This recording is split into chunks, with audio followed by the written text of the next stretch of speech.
was terrified of my mother. But granted, so was everyone. Yeah, like, exactly. Mom, I love you. But like our youth group, my mom went on our mission trips, like in our youth group, everyone had xenophobia, which in normal life is the fear of strangers. But in our youth group was the fear of Mrs. Zeno. That's amazing. Yeah, can't wait to meet her. She was the disciplinarian. That's great. Yeah, that's awesome.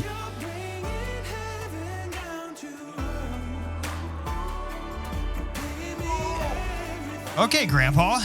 dude, I'm so sore. From what? I started working out. No, you didn't. I was waiting. I didn't tell you last night. Like I was trying to hide my soreness because I was like, I'm gonna tell him on the podcast. No way. Yeah. Dude, I'm so proud of you. What did you do? Okay, well, so Emma's got the membership at OPS. Membership. Yeah. At OPS. And it was we'll bleep that so cheap to add me on. Yeah. Hang on. I'm looking at this camera and I can see that the focus is off. Pause. Yeah, make sure you do that grunt again. We're just going to keep going. Never mind. We usually have to stop it and do it all over again. I don't want to stop it again. Also, your reaction wouldn't be genuine. Yeah, exactly. Yeah. So we added me to the membership and I went last week and did like arms day. And then my plan is to go Monday, Wednesday, Fridays because I've got Mia those days. And so like in the afternoon, I'm done with work. So I'll just go there and drop her off at the daycare and go work out. But yesterday I did legs and yes, sir. I'm really regretting. I hate leg day. It's the worst. And I was like, I want forever excuse to skip leg day. Oh my gosh. Well, that's the thing. Last Friday I was like, I don't want to do leg day as my first one back. And I knew first one back was going to be bad. Yeah. Right. Yeah. And then I got to yesterday and I was like, crap, I can't put off leg day because I've got a video shoot Friday. Yeah. I'm going to be dead. Yeah. Like it's going to hurt so bad. I mean, I'm already pretty It was sore. yesterday? So it was yesterday. So I'm hoping. Second day is always the worst. So Thursday will be bad. Yeah. So I'm glad I did it Wednesday and yesterday and not today. Exactly. So today was like shoulders and back. I'm proud of you, dude. Yeah. Look at you. So, dude, the first day is always so like you feel like you did something wrong. Yeah. But it's just your muscles are like, bro, what are you doing? Well, and like I love that they have a sauna there too. Because that helps. Yeah. And like I've been massaging my legs like crazy. It's like right now it's whatever this muscle is right here. Yeah. What is that? Your I know this is the calf. Yeah, that's the calf. Your glute. No, your glutes. Glutes your butt. Oh, why am I drawing a blank? Hammies. And then if you know what we're talking about, put it in the comments. I draw a blank. I do these all the time. I don't know. But what am I doing? So it was like and I typically like when I used to work out, I would do it at the Y, so I would swim after a workout. Yeah. Like, I love swimming. Obviously, OPS doesn't have that. So I'm like, okay, I'll just bike instead. So I got on the bike today and I was like, my plan was to do 4 miles. And I was like, oh, I can't do this. Yeah. I was like, I'm hurting from yesterday. Like, this is bad. So I did like 1.5 miles and I was like, I'm done. Yeah. But Quad. That's what your quad. Is. That's your quad. Yeah. My kids will walk up to me and smack and go, quad check. I'm like, okay, thank you. Well, there you go, dude. That's awesome, man. Yeah, there you go. Cheers to that. Oh, Cheers and we got the orange cream. Orange cream, for sure. It's got to last 2 episodes since we're recording 2 episodes tonight. True. That's why you're going to see us in the same outfit tonight and next week. Yeah, exactly. But that's awesome, dude. If you want to ever working out, let me know. Okay. I'm totally down. I need to get back into it. It's like once the new year hit, I just like. But well, okay, so I have a note in my phone that like has my workouts in it. And I literally just like copy the workout, paste it to the top, but it has the dates. So like I was going back to find the last time I did today's workout. It was like May of 2021. Oh, really? No, it was like it was end of it was right before Mia was born. So it was like August 2021. Yeah. I was like, dang, this is bad. Yeah, dude. Yeah. So. Yeah, the first week's always great, and the second week's harder, and then that's usually when people drop off a little bit. Mm-hmm. So it's good to have maybe Emma keep you accountable. I tell Sarah to be mean to me if I don't feel like going, like to be legitimately rude. Yeah. She'll be mean. Actually, no. Actually, she's absolutely terrible. If you know anything about Sarah, I was about to say, the that doesn't worst sound like that's thing possible. about she can't be mean. She doesn't know how to. Yeah. And if she tries to, it's kind of like, wow, that is really I intentional. will say, like, I usually hate working out. I don't get that like endorphin high that other people do. But I like, not that I'm loving it, but I'm like, okay, this isn't bad. I don't know. Maybe it's the bouginess of OPS that I'm like, I don't really bougie. like. I told Emma, I was like, I don't care what people at OPS think of me because I'm like, yeah, I don't know. I just don't, exactly. I don't care. But like when I'm at the Y or Planet Fitness, I do. So yeah. I don't know. Don't know what There it you go, is. man. That's awesome. But- Good for you. All right. So tonight's episode. That was our intro. Okay. So tonight we're talking about differences in parenting styles Yes. because we've realized that we have differences in our parenting styles. And like I was saying before the podcast, I think that the differences in parenting style, like I think a lot of people can get like upset about it. A lot of people can be like, oh, my way's better than your way, this, that, the other, which I'm like, it's honestly, it's what works best for your family. Exactly. So I think that's like, that was our main reason for wanting to talk about this tonight, because it's like, we have differences in of opinions. I doubt that, you know, you sharing your opinion is going to change my mind and vice versa. Yeah. But I think being able to talk about like, hey, this is what we do. Oh, okay. Well, that's different than what we do. Yeah. Like can just be helpful. Exactly. So, oh yeah. No, I think this is so important. And we clarified that with each other beforehand. Like we're not trying to convince each other like, hey, Zach, what you're doing is wrong. Or hey, Josiah, what you're doing is wrong. It's really, and I think we've expressed this many times on this, is like we're learning. mm-hmm. You know, we're continually learning as we go along. So this is just really kind of providing some insight, because you know we do have some different situations. Like I have the experience when it comes to disciplining boys or something like that. You have the experience with girls. You also have 3 kids versus my exactly. one. Yeah, exactly. So yeah. Well, and so we broke it up into a couple of different sections. If I can pull out my notes, I think the first one was discipline. Yeah. Whoo, good one. Yeah. So waiting for this one. I think, okay, so you want to go first? Like how? Yeah. What is your guys' approach to discipline? Well, I will say first off, my experience growing up when it came to discipline. So I'm the oldest of 8 kids, 7 of them being boys. And you could about imagine that my parents had to wrangle us often. Yeah. So discipline was consistently across the board, you know, spanking. Yep. Been there, done that. And a lot of spanking. And it was the worst thing in the world. And I still to this day loathe the list that mom had. Because if you made the list, it meant dad had to see you when he got home from work. See, that's where we're different. And that terrified me as a kid. That's where we're different. It was mom for me. Oh, really? Oh, I was terrified of my mother. But granted, so was everyone. Yeah, like, exactly. Mom, I love you. But like our youth group, my mom went on our mission trips, like in our youth group, everyone had xenophobia, which in normal life is the fear of strangers. But in our youth group was the fear of Mrs. Zeno. That's amazing. Yeah, can't wait to meet her. She was the disciplinarian.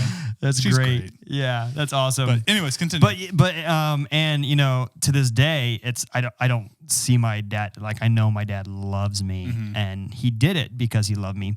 And then you know, that my expectation becoming a parent is I would follow suit and married Sarah, and that was something that Sarah felt very strongly about. Was we don't want to spank our kids, and I was like, okay, first of all, we don't know how difficult it's going to be. Right, like, true. I want to be honest. Like, we can make this rule now, and then down the road think, okay, this has got to happen. We just don't know. And that's a good thing too, to be able to be flexible. Like, to be able to be like, oh, we're not going to just do what we said we were going to do. Like, if it's not working, be able to adapt. Exactly. So Colin came around, and I'm going to be honest. Like, Colin was pretty easy. Yeah. But then Noah is one of the most intense kids I know. And there's a couple times where I've been like, Sarah, I think we got to spank Noah. And honestly, Sarah will start crying because she's so passionate about it. She's like, I do not want you to spank our children. I don't think it's appropriate. And I'm like, I honor you. We will figure this out. And maybe it's been a little bit more difficult than maybe that option. That might be so. And we are still having to search for ways, I think, and, ways that we need to discipline Noah, because some things work really well for Colin. Yeah. Like, for example, Colin, it's his possessions. And if you say, buddy, if you don't do what I'm telling you right now, I'm going to throw away one of your toys. Yeah. Or put it away for a while, and he'll freak out. Yeah. He will generally start hyperventilating, which I've realized, okay, this is causing a little bit of anxiety. Maybe I should stop. But for Noah, if you threaten to throw away his toy, he'll just pick out the toy for you and be like, you can throw this one away. Or, hey, Dad, you can throw my... himself. It's like, it's brand new Christmas. I don't want it. You can have it. I'm like, okay, this is great. Yeah. But for Noah, it's been more or less one snacks, take away his snacks, or make him go to his room. And it's still, honestly, very difficult. But I realized very soon, my plan was, to do what my parents did. But I realized really quickly, like, hey, it's important to keep your mind open about this kind of stuff. Yeah. Because one, look into the scripture, find what look for what you're looking for regarding parenthood. Yeah. If it sticks to what you're thinking, then go for it, and then continue to pray about it. Yeah. And talk with your spouse about it. And but so far we haven't spanked any of our kids, and it's working. I was very surprised. Like, Sarah, okay, you were right. There are options. Right. Not saying if you spank your kids that's wrong, but like it's encouraging to know that we put the effort forward and we were able to overcome, follow. I'm really trying to avoid saying spanking is wrong, because it's not. Right. But we're trying to, I really wanted to honor what Sarah was saying, because she wasn't spanked growing up. And I think she was worried because she knows my family, and she's like, she knew that my dad, wailed on us, which is, hey, it's made us who we are today. I mean, 7 boys. I mean, what are you going to do? Let's be real. Solomon said, don't spare the rod. Exactly. And so, and it's funny because that's one of those verses where you could take it. Oh, you could take it so out of context. You could take it however direction you want to, because in my opinion, yes, spare the rod means could mean, but it also could mean make sure you're directing them appropriately. Yeah. But that's the scripture for you. That's people. Honestly, that's humans for you. And that's the thing. I think that obviously you can look at other elements of scripture too. The first time sin enters the world. Yeah. Right. God's response wasn't it was to draw out a confession. Yeah. From Adam and Eve, and then there had to be punishment for it. That. Yeah. That was what was needed. Exactly. But there was still love. It wasn't okay, I'm done with you. Exactly. Right? So yeah. But so I think for us, so Mia's almost 2, so we're not yet at the point where we really have to do any sort of too much discipline, I guess. The most discipline we've done up until this point is taking some things away, and then slapping her hand. Mm-hmm. Right. Yeah. So but I think both Emma and I are both of us were spanked growing up. Yeah. She was spanked with a spatula, a rubber one. Yeah. She got, apparently it was on the feet. She's oh, that hurts so bad. On the bottom of your feet? Yeah. Ooh. And I'm like, oh no, my mom just pulled down my pants and underwear and all and went to town. That sounds bad. Dude, funny discipline story. I once laughed at my dad after he spanked me because I told him, Dad, that did not hurt. Worst mistake of my life. Whop! Wham! Never did that again. I had a buddy who told me that he once got in trouble. His dad sent him up to the room. Knowing that a spanking was coming, he put on every pair of underwear he owned, so that it was just a giant cushion. But then he was like, I had to pretend like it hurt. His dad didn't notice? Kid's a genius. Guess not, yeah. Kid's a genius. Yeah. But anyway. But yeah, so for us, both of us are oh yeah, if she needs a spanking, then we'll we're not opposed to it. But again, I think you said, it's what each kid needs. Yeah. Right. And so right now, for Mia, it's difficult because she does things that we're no, you can't do that. But it's not yet to the point where I'm she fully understands what being disciplined means. She doesn't get it yet. Yeah. So there have been a few times where we've had to slap her hands, and it's mostly been when she's doing something repeatedly and we're telling her no, and she like, you can tell that she knows she's not supposed to, and she keeps doing it. Like she'll like go upstairs and hit the TV. Yeah. Right. And she's like, bop, bop. Yeah. And I'm like, Mia, don't do it. You're going to get your hand slapped. And she looks at me and smiles and goes, oh, they test you. Yeah. And I'm like, okay, like you were, and which like we give her a warning, and then it's like, okay, like, we're going to slap your hand. But then like I get to the point where I'm like, how, like trying to navigate, like how much is too much, how much is not enough, right? Because like there have been times where I've slapped her hand and I'm like, and she looks at me and takes my hand and slaps it. I'm like, well, this didn't work. So then you're like, okay, it's got to get to the point where like she almost gets the cry face. Yeah. But then if it's like wailing, I'm like, okay, that's too hard, which we haven't gotten to that. But so it's a fine line, and it's tricky to figure out. Yeah. And my question is, because like I experienced like my brothers and I would like beat each other up just naturally. I mean, that's what brothers do. And it makes me wonder sometimes, like for Noah, he is a very intense young boy and love his personality. But I question, like, because he can be a little like aggressive with Quinn sometimes, purely out of love. Right. But sometimes it makes me wonder if we hit him to show discipline, would he then react in some way with Quinn? And I you know, that I do question that as well. And that's something we've never experienced. So and like I've because wondered, he already is like, sometimes he'll hit, like not hit love her, pat, but like you know, he does what we do to Quinn and things like that. So to me, like it gets weird for me, like when like there have been times where she's hit me, like Mia's hit me, and like, you know, I'm like, don't do that. And she does it again. And then like, okay, like slap her hand. To me, I'm like, am I like trading violence for violence in a sense? Yeah. You know? And so it's just one of those things where like when we do discipline, right? When we do slap her hand, it's an immediate, like, you know, you're going to get the punishment, but then we're going to like hug you. We're going to say we love you afterwards. Exactly. Like we're going to show you like compassion. Yeah. And I think once they get older too, and they can start to understand, right, a little bit more, like she's not at the point where she can fully understand this. Yeah.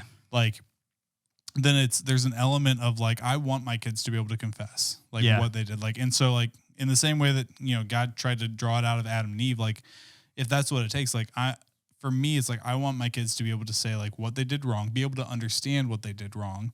And then like recognize like, hey, there is punishment here. Yeah. Like that's how it is. Yeah. Like you did something wrong. You're sorry about it. And that's great. Yeah. But there is punishment. Yeah. Consequences whether to your that's actions. Taking a toy away, whether that's taking a snack away, whether that's a spanking. And then like saying like, okay, but we still love you. Yeah. Like that doesn't change anything. Like we're still your parents. We're still going to care for you. But like, this is how we help you grow. I agree 100%. And I think you hit the nail on the head with that, because the reality of it is, it like whether our discipline like styles are different, the end result is always Mr. Leg Day over here needs to always be the same. Yeah. Like if let's just say we don't spank. So if I was to put Noah up in his room and tell him to come downstairs right afterwards without talking to him, it's honestly, that discipline made no purpose. There was no point. You need to be able to discipline and then confront them afterwards. Yep. One, with you, like you said, I love you. Yep. I will always love you. This is what you did wrong. Mm-hmm. And we need to make sure you either say sorry or things like that. Yeah. So I think the initial discipline is making sure it's consistent, but then the handling afterward is much more important. Yeah. And I think one thing that for me is super important, like one thing that I'm very particular about when it comes to disciplining is like when she does something wrong, I want to get down on her level. Yeah. Like I don't want to be like standing over here like, oh, you did this wrong, right? Like, like that's not beneficial for anyone. Yeah. And so like for her, like I literally get down, like, so I'm eye level with her and like told you not to do that. Like slap your hand, right? Yeah. And then like, I love you. And I don't know, I think there's just something about that. Like the fact of like, I'm looking her level in the eyes. Like I'm not trying to be above her in that sort of moment. Like, I don't know. There's just something about that to me that like feels like this is beneficial for her. Yeah. So, no, I agree 100%. So, okay. So discipline. I think we're gonna run over our typical time, so I'm probably have to like restart that camera at some point. But I think that's good. I think it's good too. Okay, so discipline was one. The other one was sleep, because I know that we're very different. Oh yes, and this is one of those things where maybe. How do I word? Clarity here. I told Josiah I would love to do this conversation, but I'm nervous about it because I don't want to. I don't want to offend anyone watching, but I specifically don't want like Sarah or Emma to feel exactly offended or attacked. Absolutely. So, again, we have differences. Yeah, that's okay. Yeah, and honestly, I think there will be moments where we're like, I kind of see where you're at. Yeah, exactly. So, no, I agree 100%. You want to go first on this one? Or? Sure. Okay. Yeah. So again, we only have Mia, right? So maybe it's different with Olders, but for us, we decided to sleep train like right away.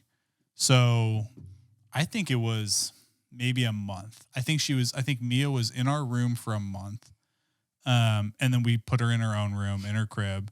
But even in that, like we had a general bedtime. When we put her down, she would wake up for a bottle, put her back down, like all this. So like we kind of create a structure with it. But then at 4 weeks, I mean, we put her in her crib and like haven't looked back. And so for us, Emma and I, the big thing that we've come to is like, we don't want our kids sleeping in our bed, unless special occasions. Yeah. Not special occasions. That's, I don't know the word. Yeah, I know what you're talking about though. Yeah, exceptions. Yeah, right. Yeah. So, like she sleeps in her own bed. She has a specific bedtime. She goes down at 7. For the most part, we don't get her out of bed until 7 in the morning. So like she may wake up. She's been doing this thing recently where she wakes up, she turns on her light because she's right by the light switch, and then she grabs the olive tree that's in the corner, the fake olive tree with the camera in it, and like pulls it down. So we go to look at the monitor and we can't see her. That is funny. Turd. But yeah, so it's very like, I feel like when we approach sleep, it's very structured for us. And there, like I said, there are exceptions, right? So like when we're away from our house, like when we're on vacation or we're going up to Emma's parents this weekend. Yeah. Like in those cases, like if she's fussy, or crying, like we'll pull her into our bed and let her sleep in our bed. Or if she's like, there have been times like when she's really sick and we're like, okay, like just, you can be in here. But for the most part, like we don't let her sleep in our bed. And I think that's going to continue with the rest of the kids. Like I, when Milo comes around, I'm pretty confident it'll be the same. Like 4 weeks, he'll probably go into his own room, like all this sort of stuff. So yeah, that's kind of how we approach it. Yeah. And I love that. And I love, I'm all about structure. And I think for Sarah and I, and this, you guys may experience this, and I definitely encourage you to keep the trend because there's a tendency for you just to like get not lazy, right? But like you have more kids and it's tougher to, and it's easier to do the easy thing. Exactly. Yeah. And Colin, we did like, it was difficult because we never allowed him to cry to sleep. So but it's funny because like we kind of let Quinn do now. Okay. Because we've evolved over time. And I think we've just it's weird. It's just like it's not that we don't care as much for Quinn. She's wonderful and we care just as much, but we've evolved and and then more or less Sarah's realized that it doesn't necessarily hurt him. It doesn't hurt him. And honestly, it's not like for hours on end. Like it's maybe 15 minutes here and there. Okay. But for Colin, we had a lot more structure. Yeah. And he, like I said, Colin was a little bit easier. And we had him in a crib and a bed very early on. Okay. Noah, on the other hand, was in bed until the day that we brought Quinn home from the hospital. It was so difficult. Yeah. Like it was so tough. So was that not like with Noah being in bed, did like Colin not want to be in bed with you guys too? Dude, Colin was so independent. We thought we were the best parents until Noah showed up. It's like we got no idea what we're doing. Noah, when you watch this later and you're older, oh yes, they were still the best parents. With you. Yes, and I say this with complete admiration for Noah because like his personality is so wonderful. We just got to learn how to harness it. But for Noah, it was substantially more difficult, and it wasn't because I had any different feelings about how we were handling things. Sarah didn't have any. It was just like he was a different baby, and I think it's pretty early on we just kind of like gave up. Like, okay, like look, we're having to go into the like his bedroom way too often. We're exhausted out of our mind. I was in the middle of a big transition at Sweetwater, so I was like working so much. And Sarah was still running the dance studio. Oh yeah, and we were so exhausted. Yeah, like it was just so exhausting. So and when it's like once you get into a habit of it, it's so hard to break. It is, especially for the baby. Oh yeah, like there have been times where, I mean, there have been like 3 or 4 day stretches where either we let Mia sleep in our bed, you know, because we were gone 2 days on vacation or whatever, and we come home and she's crying. We're like, all right, whatever, just go get her. Or this is the worst. I go, because Emma takes the Unisom, and so she's out. Yeah. Right? And so I go and climb in the crib with her, which is horrible. I wake up and can't walk because like my legs are all cramped. I know that feeling. And like you get to like the third night of it, and it's like she's crying. She's been crying for 20, 30 minutes.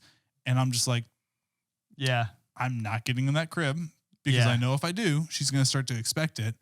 So I turn my sound machine on and turn it fully up, and it's like, sorry, babe, you can cry. Exactly. You go to sleep soon. I love you. Yeah, and I will say, you know, with how we handled Noah, we didn't do it correctly, and I can assure you. And the reason I can say that is because of how difficult it was for the transition for us to bring a new baby in, and that's why I say I encourage you stand firm because like. It was almost heartbreaking because he realized. I feel like the older they are, he immediately had to go into a big boy bed. Yeah. Like went from mom and dad, and we realized this immediately. Like it was tough because he just didn't understand why in the world isn't mom and dad, or why isn't mom? I mean, I was spending as much time as I could for him, but he wanted mom. And he's like, why isn't mom spending as much time with me? And it's because obviously Quinn needed to be taken care of. So that was tough. Yeah. That was tough. And that was something that I think we both look back on and be like, man, we should have held firm to that. But obviously he's doing great now. And having Quinn, you know, we've realized it's okay. It's really okay. And I'm really proud of Sarah because I couldn't care less. Like I could let them cry. But like I said, I want to respect. Call of Duty nights where you're like, I can hear him crying, but I'm gonna keep playing. Yeah, I know. I just. He only does it for like 5 minutes, Sarah. Yeah, I swear. And then, and then honestly, Quinn is a terrible sleeper. So it's like I think we've been able to play for 8 minutes before I have to like. There have been multiple nights where. Oh, guys, I gotta go. But I'm very proud of Sarah because I think she's, you know, now that she's making the right decision now. Right.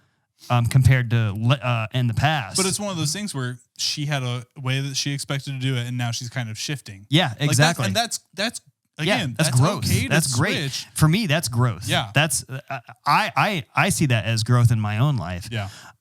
So it's like I said, it's different for every kid. Right.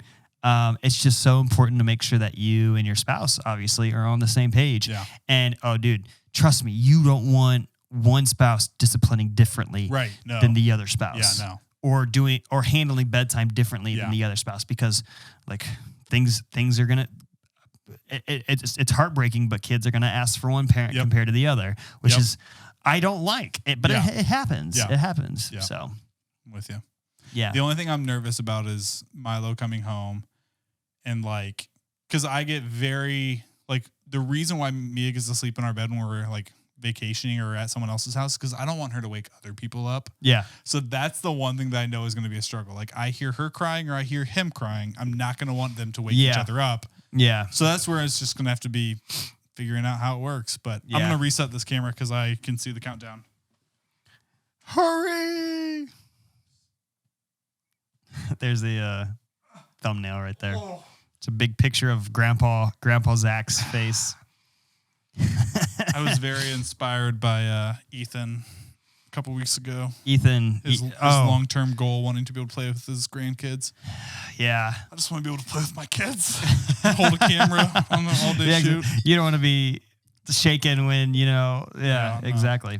Okay, so discipline, sleep, and then I think there's two more. There was a fifth one, but I don't know if we're going to touch on it. Circumcision. No, not that one. That one was clearly off the table. We're not touching that. Pun intended. Yeah. Okay, so we've kind of touched on this one a little bit, I feel like, but schedule versus no schedule. Okay. I'm not sure. Did we touch on this one?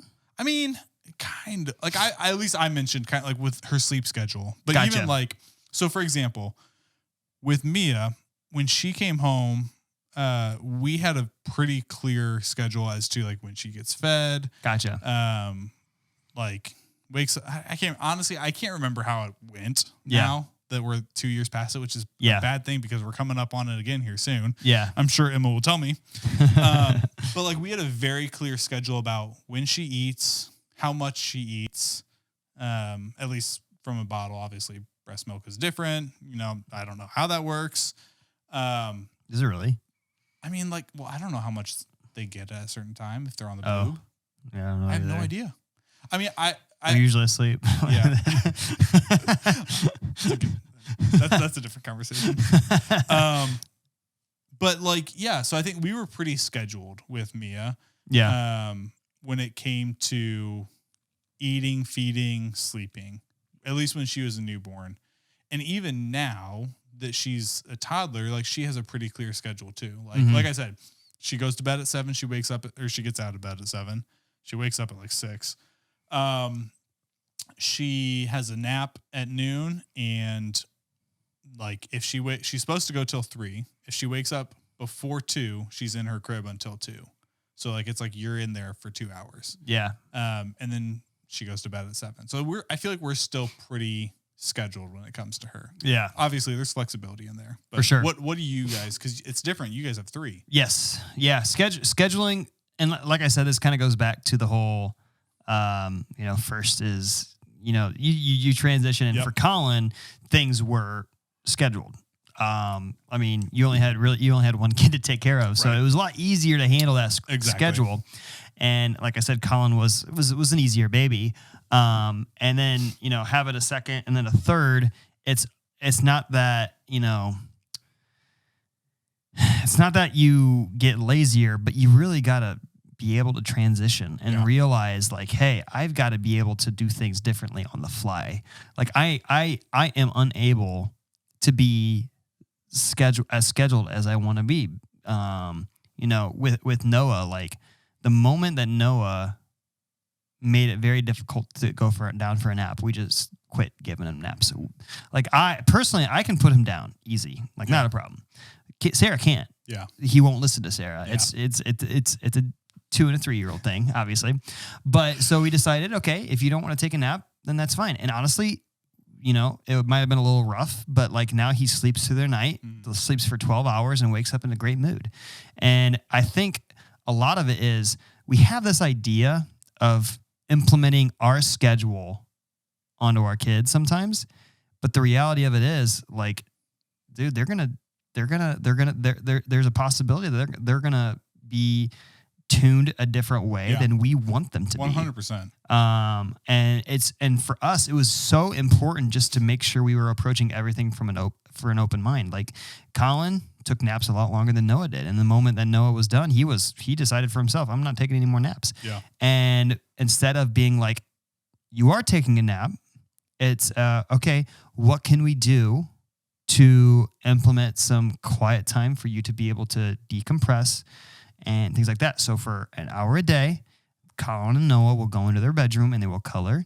They'll play with cars. Yeah. And if they take a nap, they fall asleep and they'll take a nap. But we allow them to decompress. And kind of quiet time where it's not a nap isn't required, but you're going to chill on your own. Exactly. And honestly, once we start doing that, nighttime used to be so difficult with Noah. Once we started doing that, and we allowed him to really kind of, have some ownership of it. Yeah. It made our night times so much better. Yeah. Like he will sleep from 7 to 7 every single, sometimes past 7. Yeah. And so that's kind of the way we do things. Not saying let them control how you parent or whatsoever. But obviously, when they get to a certain age, they get to have a bit of a say in it. Exactly. And I they think will. like that's one thing we're expecting with Mia. Like, exactly. Already to the fact that she wakes up at 6, but we don't get her out of bed till 7. Yeah. And like she's kind of gotten around to the point where she just starts playing with her stuffed animals in her bed. And like to me, like we're gonna have to transition her to we'll transition her crib to a big girl bed soon because she's starting to climb out of it. You just take one side off, you put the little half wall up that's or what we had. Yep. And like Emma and I are a little nervous about it because it's like, okay, like is she gonna get out of bed? Is she gonna start doing stuff? But it's just gonna have to be teaching her that like, hey, you stay in your room until mom and dad come to get you. Yeah. Like, and maybe there's a few things that she can have to play with when she wakes up in the morning, stuff like that. But yeah, letting them have a little bit of freedom inside. I think to me, like letting them have freedom inside a schedule is still good. Yeah, absolutely. Dang, I intentionally turned my computer on Do Not Disturb so that wouldn't happen. I didn't listen to you. But you need to just discipline your computer. Ding. So, okay. So the last one without the bonus one. Was interacting with others. So I think I personally have seen this a lot, like being in children's ministry, not so much here at Grace, but at the other church I was at, like a lot of parents like have a difference of opinions when it comes to how their kids should interact with other people. Yeah. Should like if someone says hi to your kid, do you tell them like, hey, you need to say hi back? Or is it no, they don't want to? Or, when someone wants to give your kid a hug, like, do you make your kid give them a hug? Like this, that, or the other, stuff like that. Yeah. So I'm curious what you guys do, and then we'll share what we do. I mean, I think we think pretty similar. Yeah, on I think this. we do. It's just like especially for my boys, if someone says hello, you respond. Shake their hand with respect, especially if they're older. And that's something that they are learning. There is a sense of shyness sometimes, but like the reality of it is like these people are being kind to you. Obviously the hug thing, depends too. I'm not going to let anybody hug my kids. Yeah, no, I've had some people at the zoo. I'm not going to, it's at the zoo. I know you're going to be like, use this as ammunition as not to go to the zoo. Yeah. But there was a lady at the zoo who wanted to like give me a hug, and I'm like, I don't know you. Yeah, like, exactly. I'm not gonna let you hold my kid. And things like that. And especially even when it comes to like other kids as well. Like my kid, and this is the way that Sarah and I kind of handle things, especially when it comes to sickness as well. Like if I'm sorry, but if your kid is coughing and snotty noses and is burning and they want to play, I'm going to tell the kid, no, I'm sorry.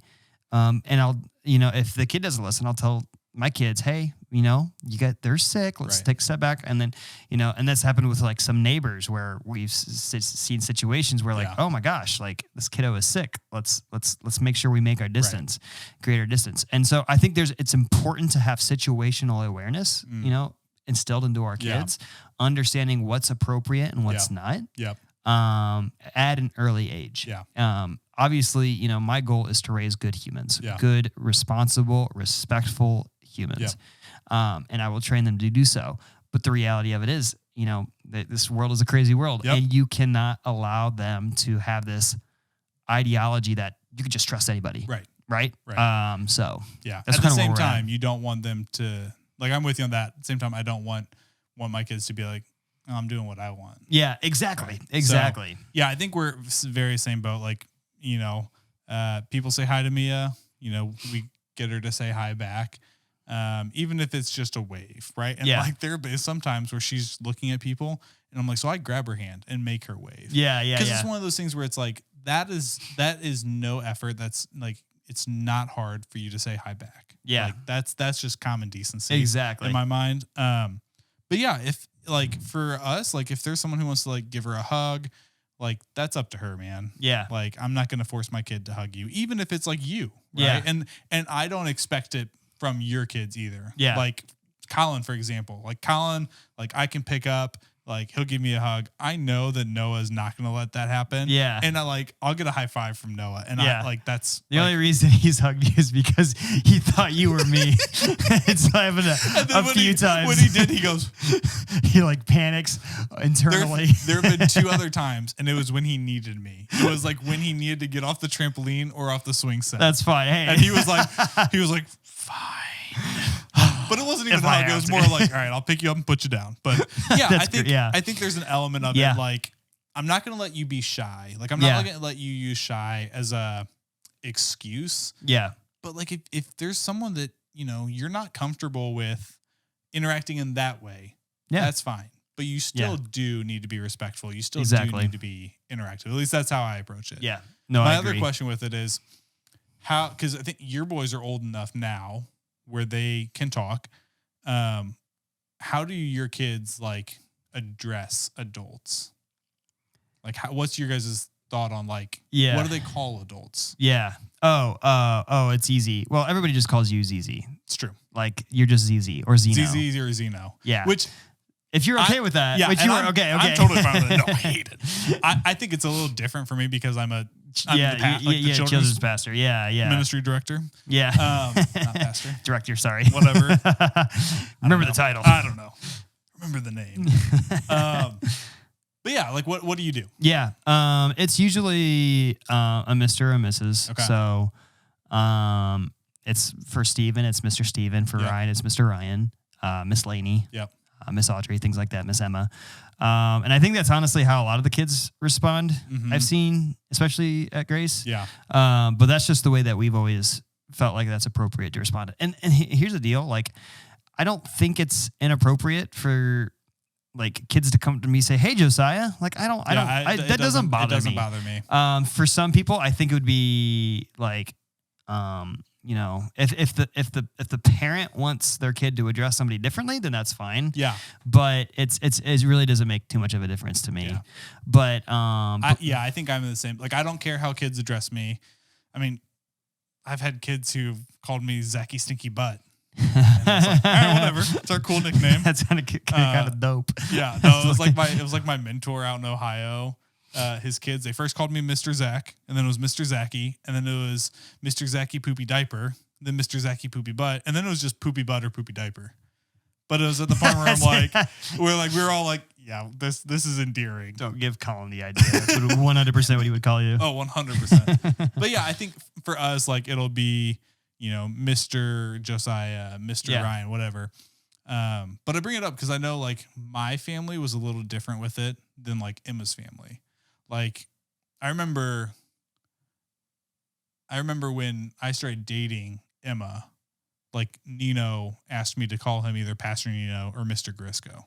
Really? Yeah. And like for me, like it was really weird and really difficult because like I grew up, we always called, our parents' friends Mr. and Mrs. last name, right? But they're kind of got a certain age with almost all of them that they're like, hey, you can call me Libby or Dave, right? Yeah. Like you don't have to call me Mr. and Mrs. Kanoki anymore. Yeah. So there was almost like a friendship sort of element to it. Yeah. So that was hard for me. Yeah. But yeah. Yeah. Yeah. No, I think it's important to instill those habits at an early age. And I think the best thing to do at like an early age, like our kids' age, is just the response. Yeah. Like it doesn't have to be perfect. Yeah. It doesn't have to be exactly how you want it to. It's just the initial respect and response. Like if someone says good morning, you respond with good morning. Yeah. Things like that. Yeah. So that's what I'm thinking. Okay. So the last one, the bonus one, which we'll say we got to get this done in a minute and a half. Do you know what I'm talking about? No. Potty training. Oh, potty training. Yes, the best one. I am in my such kids.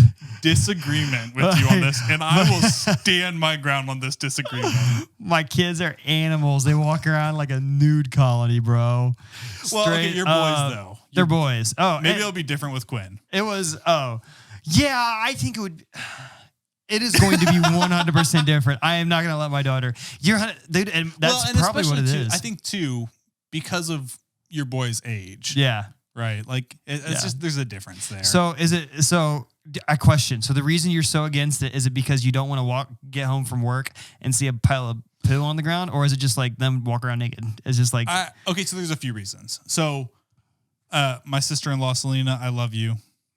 You have the same stance as Josiah. I disagree with you, and it's simply and solely one. I don't want my kids to just poop on the floor. Like I hate picking up after my dog. I don't want to pick up after my kids. And honestly, the other element like with that is like she pees a lot more than she poops. Yeah. It's hard to find where pee is. Yeah, you can just slip in it and be like, oh, there it is. Yeah. And I'm like there have been times where I was sitting on the couch and I smelled pee. And I was like, what is this? And I realized my dog had peed on the couch at some point within the last 3 days. And I didn't know it. Yeah. So now my couch is gross. Yeah. So there's that element of it. And I can get, like, I understand the reasoning behind, like, letting them just run wild. My parents did that with me, I'm pretty sure. I know my brother and sister-in-law do it. Like, there is an element where they understand what's happening. They understand that they're peeing or they're pooping. Yeah. And maybe that helps with the potty training. But to me, I'm just like, I don't see how that like actually helps. To me, I'm like, they know they're going, but they don't know that they're supposed to go in the bathroom. Like, I don't know. I just compare fair, it to potty training my dog because I'm like, if I let my dog pee in the house, they start to think that they can, like, that's where they're supposed to pee. Yeah. So I don't know. That's so funny. That's to be fair, none of my kids have ever pooped on the floor. Like, and peeing. I almost stepped in my nephew's poop on vacation. Oh, okay. So maybe your situation might be a little bit. I love you, Oliver. I don't want to step in your poop. Oh man, but I think you said it. Yeah. It's just like the awareness, like because I get that. Like again, watching my nephew Oliver, like on vacation, like he was very aware when he was going to the bathroom. And granted, and like there was times like where I could see that awareness clicking. Like I was like, oh, he's about to pee. And he recognized it, and he did like then say potty or pee. I don't remember what he said, but like, and he went to the bathroom. So I'm like, okay, it can be done. I do see that. You just don't like it. I just don't want to walk in it. I don't want to step in it. It's a valid reason, man. I'm scared. Okay. Oh, that's great. Scared of climbing into my bed and finding a wet spot because Mia climbed up there and peed. Who is this, Blair or Mia? That too.